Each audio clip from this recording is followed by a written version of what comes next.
สวัสดีค่ะ Good morning everyone. Good morning analyst and investor. Please welcome you to join the presentation of the Q3 performance and market outlook.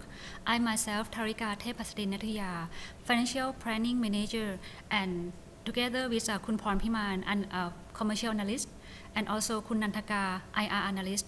Today we gonna present you about the Q3 performance and also the market outlook. So let us start for the key highlight in this quarter, in the last quarter. For the market highlight of the crude, you can see that in Q3 the Dubai level is lower down to $61 per barrel, lower from the last quarter as $67 per barrel. The key factor is the supply. For the supply in the positive factor is the Middle East crude supply disruption from the drone attack in Saudi Arabia that disrupt around 5.7 million barrel per day or 5% of global crude supply. And also for the negative side is from the crude US that coming out more than Q2, around 140 kbd Q on Q. And for the demand side, as a EIA forecast in October, EIA said that the demand growth in this year is around 1 million barrel per day. It's lower down from the last forecast in January. So from the crude level that lower down from last quarter, that make us the stock loss. In this quarter, we report the stock loss around $1.8 per barrel. The one reason is from the major turnaround that we turn around in Q2 to Q3. If we see the sector, the sector one the sector one is a refinery. The refinery from the market GIM. The market GIM, you can see that it improved from the last quarter to $4.1 per barrel because of the improvement more gas spread and also the middle distillate spread. For the more gas spread is from US driving season demand and also for the middle distillate because of the Saudi incident and also the 5-year average global stock level is lower. And also for the fuel oil spread is very strong in Q3 because of the rising Middle East power demand in the summer and also refinery prepare for the IMO that will implement in next year. So for the market GRM in Q3, we report $4.1 per barrel is higher than last quarter at 2.6. For 9 months, we report 3.2 that lower down year on year. For aromatics, the supply side is still pressure this market. We report the aromatic that contribute in GIM lower from last quarter. We report around $0.5 per barrel this in Q3. It's because of the Chinese plant that's coming in Q2 and Q3 around 4.5 million ton per annum or around 8% of global supply. For the lube-based business, also the supply side pressure the market. The lube-based contribution to the GIM is lower to $0.5 per barrel compared to last quarter at $0.7 per barrel. That's because of the Group 2 that coming pressure Group 1 that Thai oil produce. For the accounting GIM, you can see in the graph that include the stock gain and loss. In Q3, we report $3.3 per barrel, lower Q on Q because of stock loss. And for 9 months, we report $5.2 per barrel. If we see for the business highlight, in part of operation, we completed the major turnaround in June and July. That we shut down CDU3 and aromatic complex for 45 days. And for the cost of major turnaround is around 444 million baht. That because of the major turnaround, the utilization rate in Q3 is lower than 100% to 97%. For commercial side, even we have the major turnaround, we still catch up the market. we can sell the local and Indochina. We can maintain the percentage of the market share. And also for the diversified crude. For Q3, we can diversify more crude. In Q2, we purchase crude from Middle East around 73%. For Q3, it's lower to 65%, and we diversify to buy more crude from US and also other regions from 20% to 28%. For financial part, in Q3 in September, we pay the interim dividend 1.0 baht per share. And we also in October, we also issued new bond $565 million US dollar, 30 years and with coupon rate at 3.5% per annum, which is the lowest ever 30 years coupon of the Thailand and of Asia BBB rating. And also in October, we capital injection to GPSC to maintain the market share is at to maintain the equity portion at 24%, or as an amount of around 18 million baht. And also we implement the blockchain for the bank guarantee. So for the performance in Q3, we report the net loss around 683 million baht, which is a lower down from Q2. That because of the stock loss, you can see in the bar chart. We report the net loss of the stock in Q3 around 1.4 million baht. But if you can see that in the blue one, because of we have the higher market GIM, we report net operating profit around 608 million baht, is higher than last quarter. For 9 months, we report net profit at 4.2 million baht, which is the net operating profit around 2.3 million baht, and also we have slightly stock gain. And in part of sustainability and ESG, we also maintain Dow Jones Sustainability Index. We are the member for 7 consecutive years. And in part of environmental and social and governance, we also participate in every part, and we continue to do that. So we will move on the performance analysis. Hello. So for performance analysis in Q3, I would go by business unit in each BU, and I will start with refinery business unit first. As you can see in this chart, upper left chart show the Thai oil refinery run rate compared with the industry average, and you could see that in Q3 our run rate was dropped to 97%. That's mainly from the major turnaround of the biggest crude distillation unit of Thai oil around 1 month, starting since mid-June to mid-July. And even though we had major turnaround, but the utilization rate of Thai oil is still above the industry average, was 93%. And if you move to upper right graph shows the domestic oil demand, you could see that the total oil demand in Thailand still growing at 1.8% year on year, and led by the mogas, the gasoline demand growth around 3.8%, and diesel 1.4%, and jet and kerosene grow by 0.2%.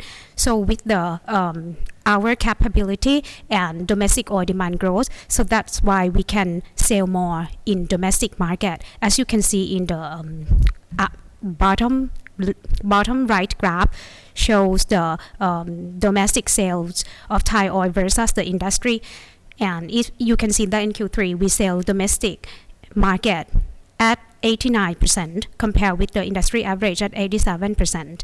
And we leave only 11% to sell export market. And if you zoom down in 11%, in the upper table shows that we sell in CLMV country at 8% and leave only 3% to Singapore market.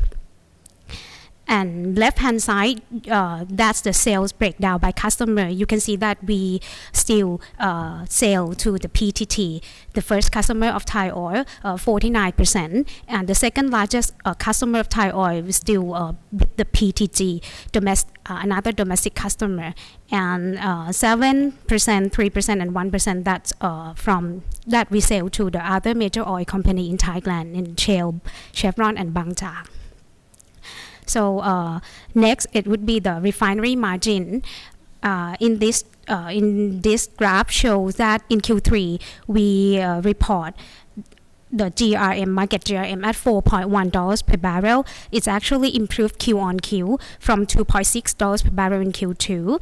That mainly because of all of the product spread improved Q on Q. As you can see in the upper table, all of the product spread improved Q on Q, especially in the gasoline product ULG 95 over the Dubai.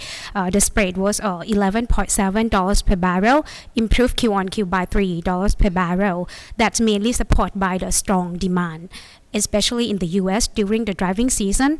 And moreover, middle distillate, light jet, and diesel still improved around $3 per barrel, mainly because of supply tightness during the Saudi Arabia accident of the oil facility. So that's resulting in refinery in Saudi Arabia reduce the run rate and affect to the product supply. As well as the fuel oil product spread is improved Q on Q. That's mainly supported by the summer demand in Middle East. So all in all, that could drive the market GRM of Thai oil increase Q on Q. But actually, from the market perspective, we should get higher the market GRM than $4 per barrel. But during the maintenance period, we had the opportunity loss in terms of sale late production and late sale volume during the major turnaround, and higher energy costs during the startup after when we finished the major turnaround. And moreover, in terms of the stock loss, this quarter we had huge stock loss around $1.8 per barrel. That's because of if you see the Dubai price graph in the middle, you can see that the Dubai crude price quite volatile in this quarter, especially in August, and the Dubai price dropped in August from $63 per barrel in July to August around $59 per barrel. So $4 per barrel drop in 1 month. That it's at the same time that we start up the plant, so we had a huge stock loss in Q3, $1.8 per barrel. So next, let's move on the aromatic business unit. And in aromatics production rate, in the upper right graph shows the aromatic production in Q3 dropped to 54%, dropped Q on Q, mainly because of aromatic complex had a major turnaround for 45 days, starting since mid-June to end of July. And in terms of the margin from aromatic business unit, the GIM contribution in the table below, in Q3 we had $0.5 per barrel. The margin contribute from this business unit dropped Q on Q, mainly because of the weak paraxylene spread. As you can see in the upper table, the PX spread over ULG 95 dropped quite a lot, almost $100 per ton. In Q3, the PX over ULG 95 was around $194 per barrel. That's mainly pressured by the abundant supply in the PX market, mainly because of there were supply addition in China, the huge capacity of PX capacity production of more than 4.5 million tons per annum. And next, it would be the business base oil business unit. In terms of base oil production in Q3, it was around 81%, slightly dropped from Q2 because of the weak base oil spread as well. And the GIM contribution in this BU in Q3, it was $0.5 per barrel, slightly dropped Q on Q, mainly pressured by the lower product spread of blue base oil group 1 that was pressured by the supply addition mainly in Singapore and China. So if you combine three main business units such refinery, aromatics and base oil, you can see this chart, and I will start with upper left graph show the gross refinery margin. As I mentioned in Q3, we had the GRM excluding stock gain and loss at $4.1 per barrel, and with the huge inventory loss in Q3. So the accounting GRM in the dark blue chart shows that we had $2.3 per barrel in Q3, and in terms of 9 months, $3.2 per barrel in the GRM, and accounting GRM was $3.6 per barrel. And if you combine the contribution from other two business units such the aromatic and lube base oil, the contribution in Q3 from 4.1 GRM, it will be $5.1 per barrel in Q3, and in the 9 months, around $4.9 per barrel GIM contribution. And if you compare the margin with the cash cost side in the right hand side, upper right shows refinery cash cost in Q3. The total cash cost rose about 40 cents per barrel. That's mainly because of higher operating costs due to the higher major turnaround costs during Q3, as well as the group cash cost is grow by 60 cents per barrel because of the aromatic business unit had major turnaround as well. So that's completely around 80% business unit. So next I would like to move on to the power sector business unit. Under the power sector BU, we had two types of power plants. The first one is under our own operation under the small power producer, or we call SPP. We had two companies under the SPP programs, and another type is we had a equity holding in the GPSC. So in Q3, the contribution from power sector, it was slightly dropped from Q2, as you can see, around 18%. So that's mainly from both lower electricity sale volume from our own SPP because of refinery. Our refinery had a major turnaround, and lower equity income from GPSC, mainly because of lower contribution from Glow.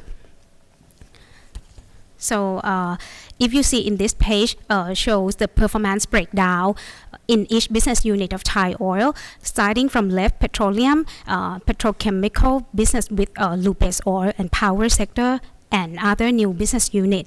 You can see that in Q3, the main contribution mostly come from power sector because of the weak petroleum and petrochemical business unit.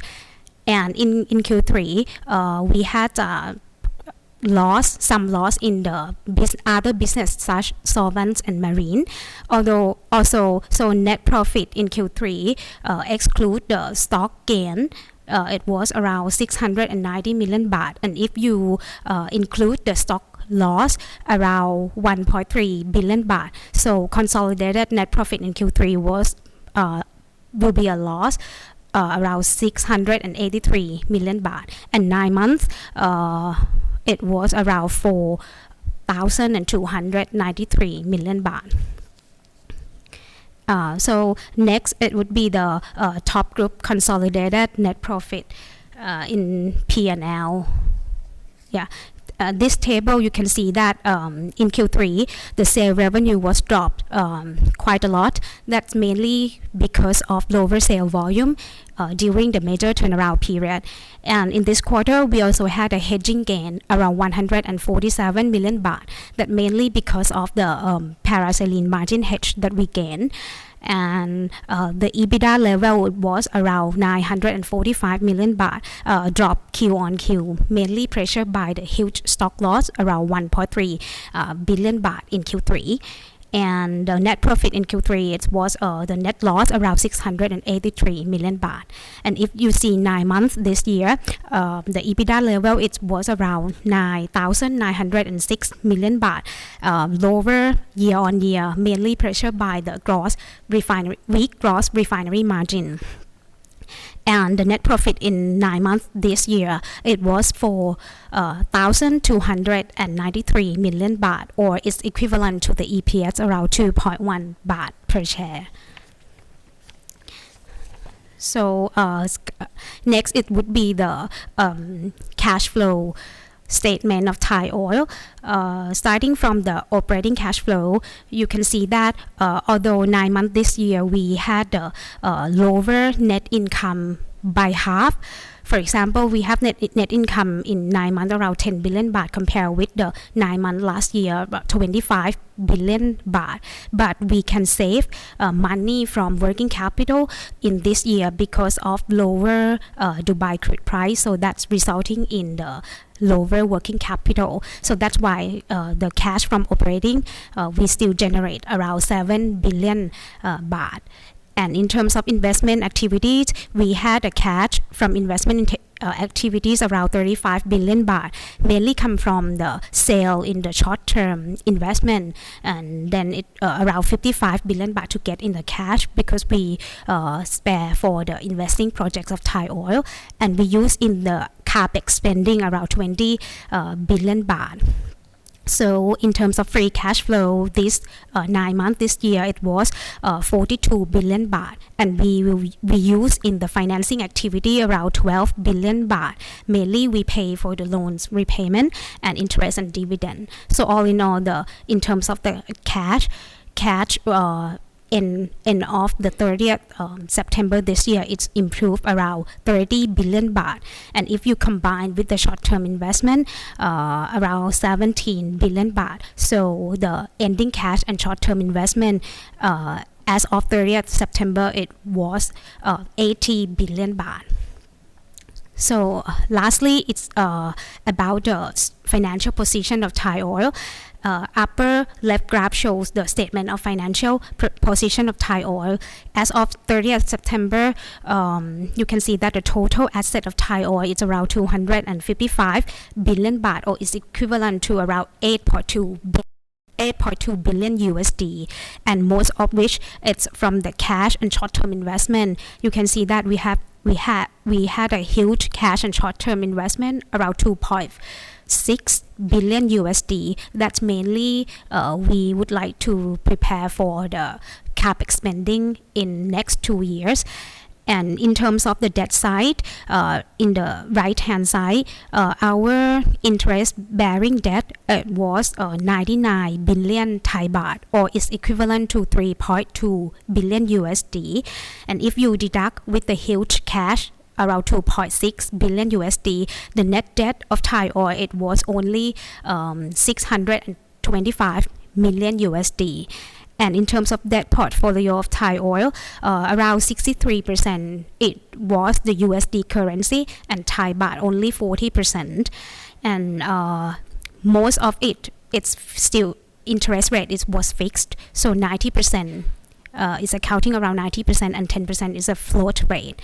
So in terms of the as Kun Tharika mentioned that we had just issued the bond around 565 million USD 30-year bond, and the interest rate of those bonds is very very low, even the lowest in 30 years bond with the same rating of the bond. That's why it's lengthened our debt life from 13.5 years to 16 years, and cost of debt gross term it's lower around 20%, around 0.2% from 4.75% to 4.5%. And in terms of financial ratios, you can see that both of net debt per EBITDA and net debt per equity is still in below our the trigger level, and all the credit ratings. Moody's still affirm at Baa1, and Standard and Poor's and Fitch rating affirm at the triple B plus and double A. So that's roughly complete on the performance analysis. Next would be the industry outlook in 2020 and beyond.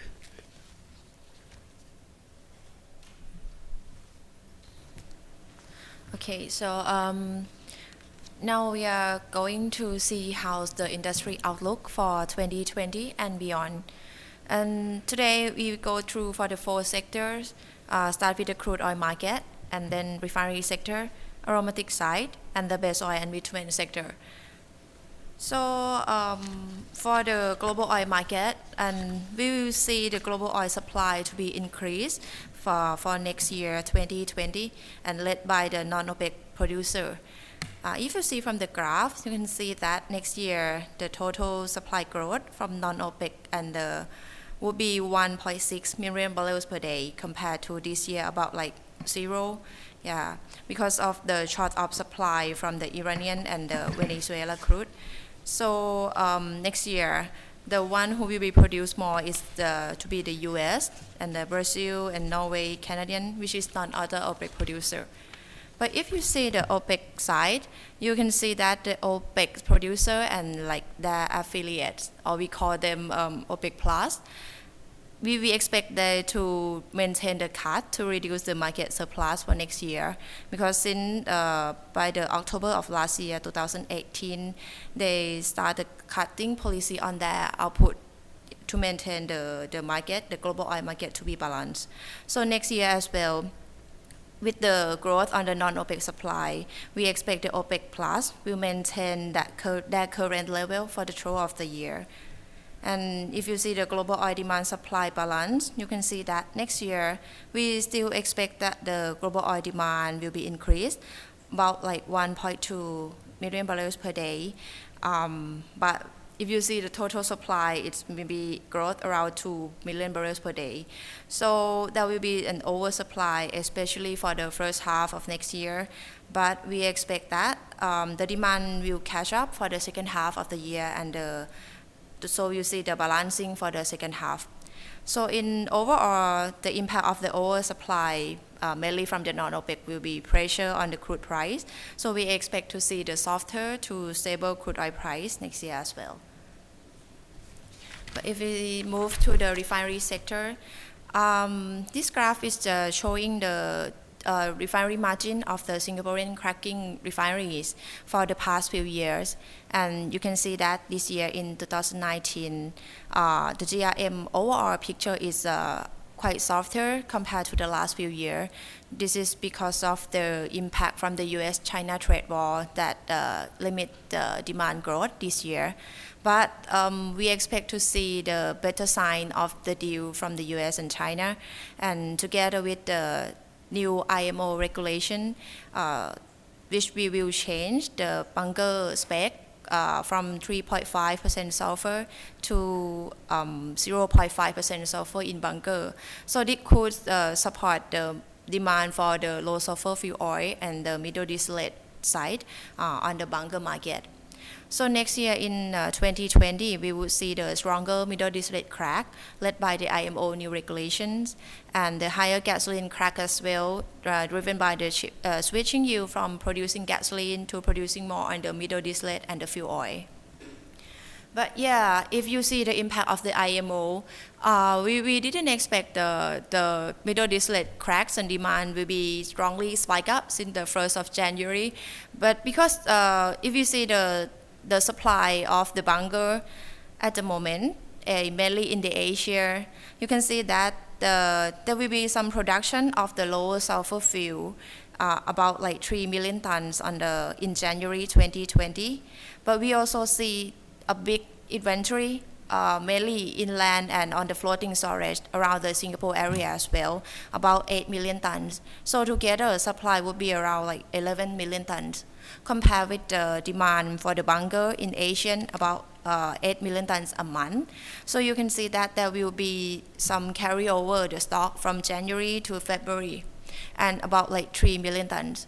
So together with another production in February, that will be the supply around 6 million tons compared to the demand side, which is about 8.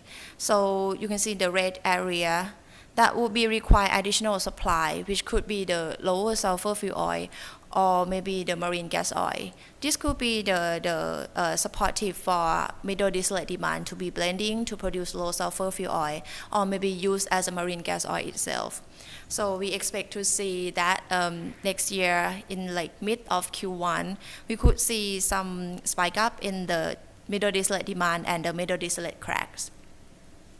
And so how we adjust ourselves in terms of the refineries, we will take this opportunity to change our crude package as well, from changing from like medium to heavy sour crude, like mainly from the Middle East, to using more on the light sweet crude, which is from the US or the West African. But yes, if you see the forward curve, you can see that the Brent Dubai spread will be higher because of the lighter and sweeter crude will be more expensive due to the higher demand for producing the lower sulfur products. So next year, the forward curve for 2020 will be about like $1.6 per barrel higher from this year.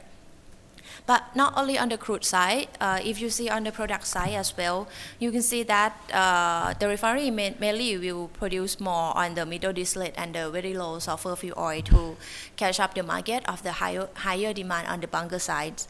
So the middle distillate cracks versus Dubai in the forward curve 2020, both of the jet and the gas oil, the forward price is increasing around $2.3 per barrel for gas oil and about $3.4 per barrel for jet next year compared to this year. So that's why in total we still expect to see the better margin for next year as well. And that's the global market and global trend. So if we come to see the domestic market, we want to highlight that for next year, the gasoline demand, jet fuel, and the gas oil demand will be still growth and aligning with the economic expansion for our countries. The gasoline demand will keep increasing and tracking the continuous growth on the passenger car sales that we expect to grow around like 3 to 4%. While the jet demand for the traveling will be increasing as well, tracking the number of the flight movement. And also we have the plan to expand our airport in Thailand as well. So this will be the supportive for the jet demand in the country. And if we see the diesel demand or the gas oil demand in country, we still expect to see some growth as well, tracking the growth in the manufacturing sector of our countries. So in overall, we still think that the demand for petroleum product growth in Thailand will be increasing. Even it's not too high like what happened in the past, but they keep growing as well. Okay, so that's the refinery side. So now we come to the petrochemical sector, which is the aromatic side for our outlook. On the aromatic side, you can see that this year there's a lot of the new capacity addition come into the market, which is the PX plant that can produce a lot of the PX and also the benzene as well. In next year as well, we also see that the Asia Pacific and the Middle East PX capacity addition will be around 9.1 million tons, higher than this year. This year the new capacity is about 6.4 million. Barely new additional capacity is come from the China and the Middle East, while the demand side is not that too growth, but even still growth about 0.9, but not that high compared to the supply. Similar picture to the benzene market. There's a lot of the new capacity addition next year, about 3.3 million tons, mainly from the China and the Middle East. So this new additional capacity is mainly come from China. So this will leading to the lower China import volume we expect to see next year. Even we still expect the Chinese market or Chinese importers still import a lot, but the volume for next year we expect to see is about like 12.4 million tons compared to about 15.6 this year. So we might see some pressure on the aromatics market, and we might see some slowdown on the operating rate for the higher cost producer. But for the integrated producer, maybe we might plan to optimize more on the production between the gasoline and the aromatics, to see how's the good things for the business. And that's the aromatic sector. So now we move to the last sector, which is the base oil and the bitumen market. Almost a similar picture with the aromatic side. There's a lot of the new capacity addition from the base oil, mainly from the group 2 and the group 3. This supply will mainly come from the China as well, while the demand growth is only like a little bit flat compared to this year.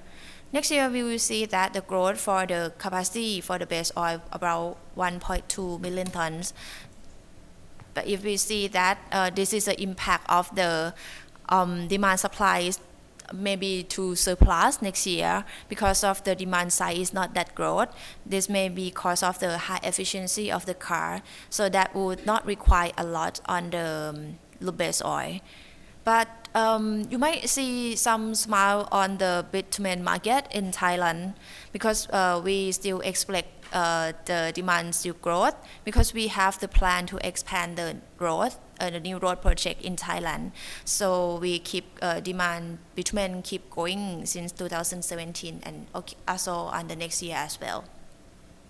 So in the conclusion for the market outlook for 2020, on the crude side, we expect to see the softer to stable crude oil price, maybe around like $60 to $65 per barrel on the higher supply, mainly from the non-OPEC supplier, and despite the OPEC will be cut as well. On the refinery side, we will see the good impact from the IMO new regulation to support the refinery margins by raising the middle distillate demand. But for the aromatic side and the base oil sector, there will be some like weak market for aromatics due to the new capacity addition and also the same picture as the base oil market as well. Now to move to a little bit on the industry outlook for beyond 2020. On the supply side, on the left-hand side, we still expect that the overall global supply continue to increase, and mainly it will be from the growth of the heavy crude and the medium to heavy crude from the OPEC producer, while the non-OPEC supply, which is quite growth a lot in next year, that will be somewhat slower growth because we expect the US and non-other OPEC supply growth will be already peaked. But yeah, we see some slightly grower, but not that high compared to the medium to the heavy one. So overall, the supply will be led by the higher medium to heavy crude supply. But if we see the demand side, we can see that the global product demand will be increasing along the way from 2020 to 2030. Mainly is still in the middle distillate side. The demand for jet and kerosene and for demand for diesel and gas oil is the main portion of the increasing in the global demand.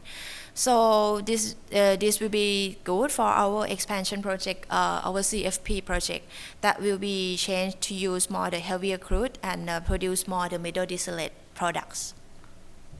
So now we are moving to see how's the refinery addition for the medium and the longer term. You see that this year the capacity addition on the upper chart is the refining capacity. The new one is come into the market in this year, 2019. It seems like the supply is a little bit over than the demand growth. But if you see next year, 2020, it's quite similar level. Same picture as the 2021, the demand and supply quite balanced, or the new supply and the new demand. But if you see the medium to longer term for the next 4 or 5 years in 2022 to 25, you can see that demand will be higher than the supply growth. And that will be the supportive factor for the refinery sector. But if you see the lower graph, Yeah, we cannot say that next year is will be a good year, but it's lucky that you can see that in the 2019 and 2020 is a big and a huge supply of the PX plant coming to the market. But for the next 4 or 5 years, since 2021 onward, there will not see a big, huge demand, huge capacity addition coming to the market, while the demand still growth. So maybe in the next 4 or 5 years in the medium term, there will be some balancing in the market and for aromatic side. So there will be the good to see how the medium term outlook is. So now let me update you about our CFP project. Our CFP project is to create energy sustainability to our country and also the region. For the CFP, for the project cost, we spend 4.8 billion USD, and the benefit that we're gonna get is for the capacity. The capacity that we've increased about 45%, and also we upgrade the product mix, so we get rid of the fuel oil and upgrade to the middle distillate. And also for the crude, we also can use the more heavy crude, so it means we can procure the cheaper crude to our refinery, so it means we can make more margin. And for the project progress, now we progress around 19%, and for the budget spending, we spend around 14%. For this year, for 9 months, we prepare the ground and prepare the site because of for this year, end of this year and next year, our module that we built in other country will ship to the site, and also we start building in the site. So it means the end of this year to next year, the construction will start more intense, and we gonna complete this project in Q1 to 2023. For the capex spending, we plan to spend next year around 2 billion USD, and around and for the rest is for the 2 years later. And for this project, I have to remark that we have the ERU in this project, that the unit that produce the electricity to CFP. This one we already craft out to or sell to GPSC. The capex size is around 757 million USD. That means when we sell this unit, the project cost will reduce to around 4.1 billion USD. That's the update for the CFP. So now we move to the question that some ask us. Ask about the major turnaround that we already did.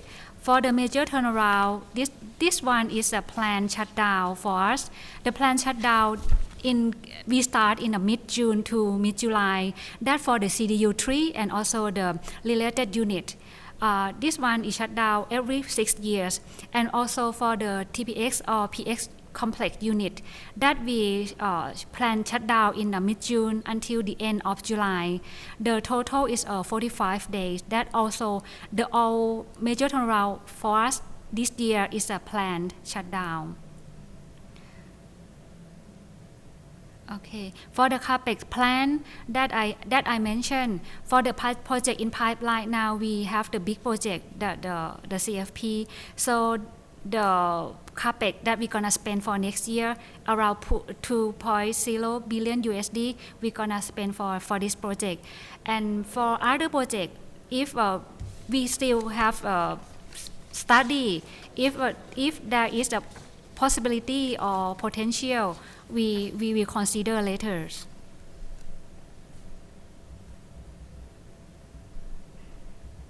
Okay, and the question about the invest in VC and startup.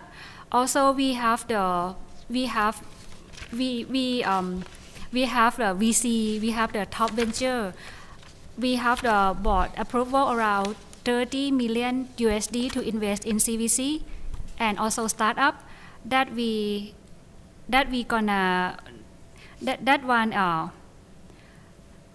support the vision that we see the option. We will focus on the manufacturing technology, green and human, and also the hydrocarbon disruption. That's the area that we will invest in the VC and also startup. And this one